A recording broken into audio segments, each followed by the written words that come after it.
Assalamualaikum warahmatullahi wabarakatuh. Balik lagi di channel saya, Nabila Salma Latifa.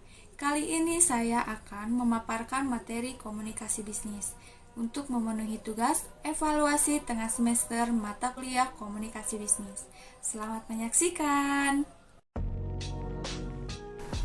Pembahasan kali ini ada 6 materi, yaitu dasar komunikasi dan komunikasi bisnis, bentuk-bentuk komunikasi bisnis, perencanaan pesan bisnis, penulisan dan revisi pesan bisnis, perencanaan pengorganisasian dan revisi pesan bisnis, dan yang terakhir penulisan pesan positif, pesan negatif, dan pesan persuasif.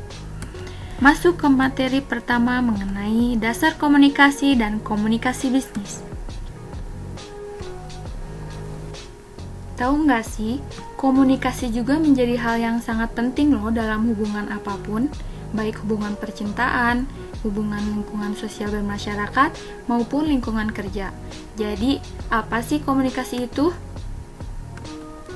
Jadi gini guys, komunikasi itu berasal dari bahasa Latin, yaitu communicatio, communico, communicare, yang artinya membuat sama. Ada juga dalam bahasa Inggris, yaitu communication, artinya suatu pertukaran informasi, konsep, ide, dan perasaan antara dua orang atau lebih. Sedangkan dalam arti luas, komunikasi adalah proses saling menukarkan informasi antar individu maupun kelompok melalui sebuah sistem yang lazim, baik dengan sinyal, simbol, ataupun tindakan. Selanjutnya ada unsur-unsur komunikasi. Yang pertama ada sender atau komunikator. Yang kedua ada encoding atau pesan yang akan disampaikan. Yang ketiga ada channel atau saluran media yang digunakan si pengirim pesan. Yang keempat ada decoding, email yang diterima oleh receiver atau komunikan. Komunikan dan komunikator ini mempunyai tujuan yang sama, yaitu mendapatkan feedback atau umpan balik.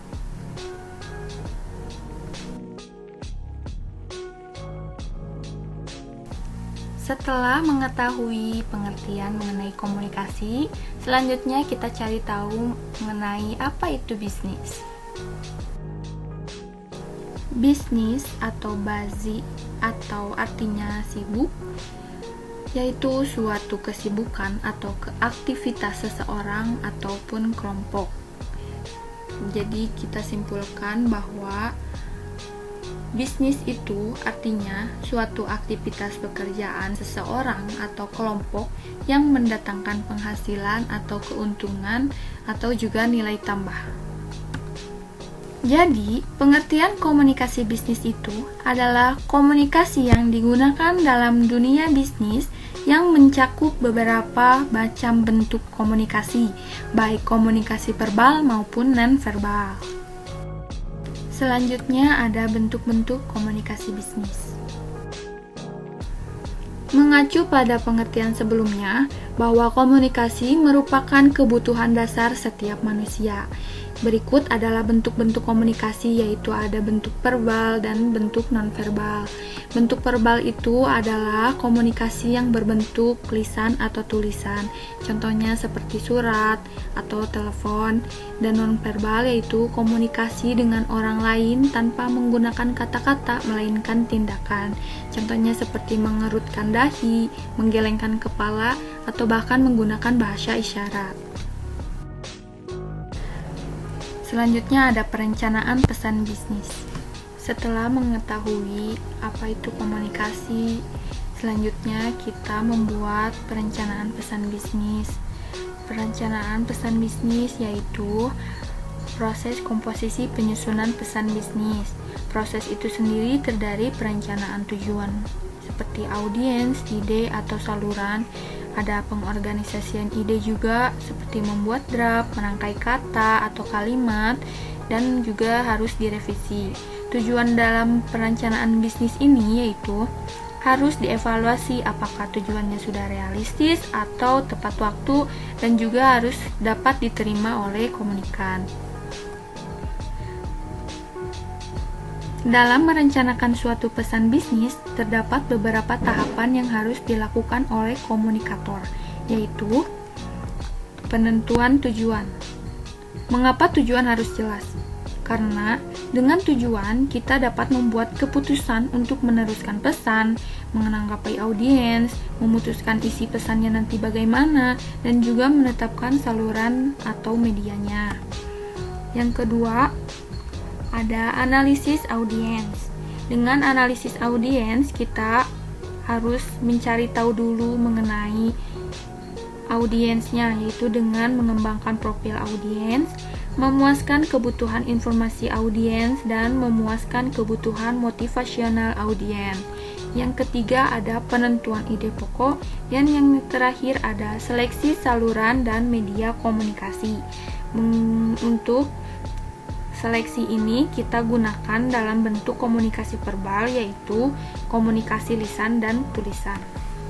Pembahasan selanjutnya mengenai penulisan dan revisi pesan bisnis.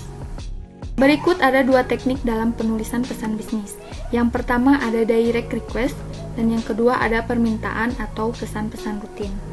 Dalam direct request ini bertujuan untuk mendapatkan suatu respon dari pembaca, apakah menjawab pertanyaan atau mengirim pesan barang atau jasa atau tindakan yang lain.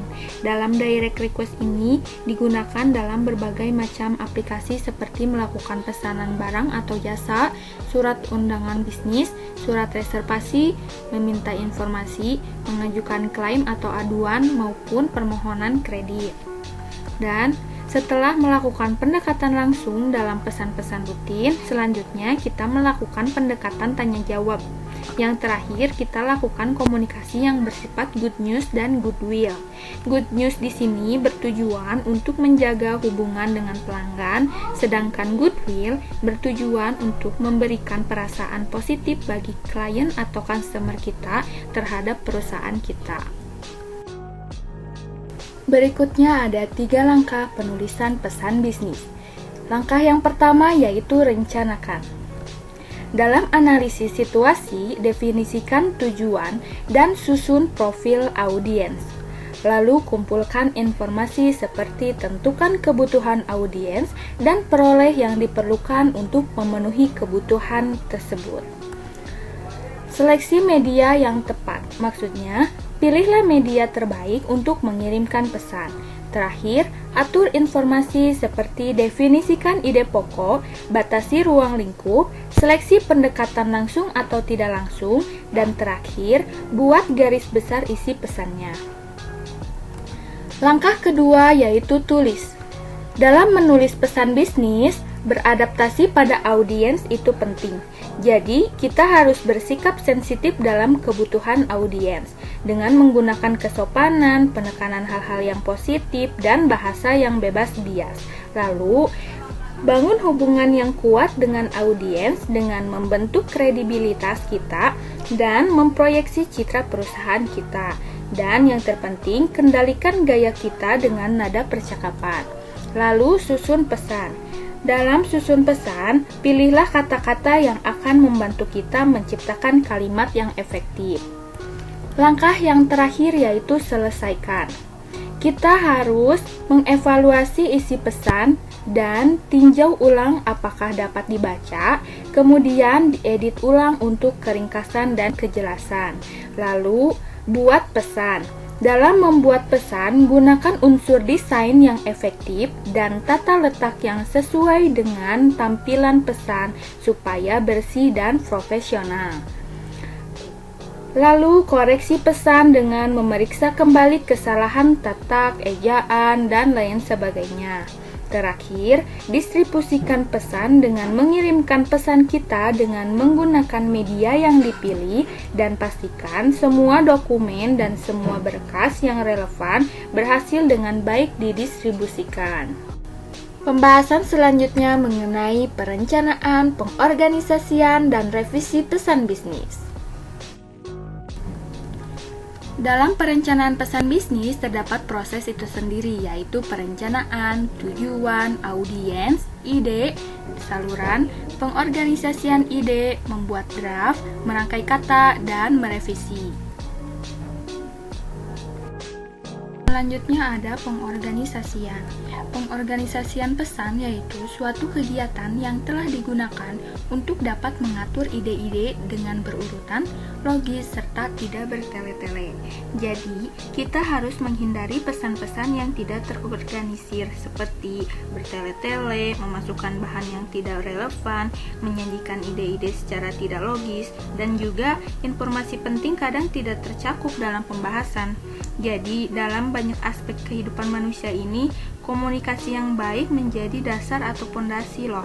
Maka dari itu, penting untuk menjaga komunikasi tersebut tetap baik agar tidak terjadi kesalahpahaman yang bisa berujung konflik. Selanjutnya ada revisi pesan bisnis.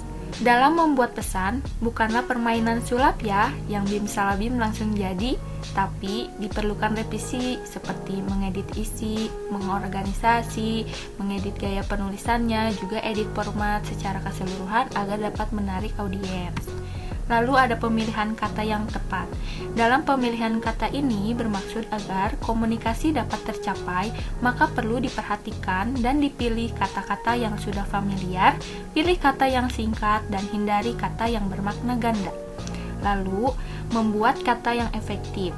Kalimat efektif merupakan bentuk kalimat yang secara sadar dan sengaja disusun untuk mencapai daya informasi yang tepat dan baik.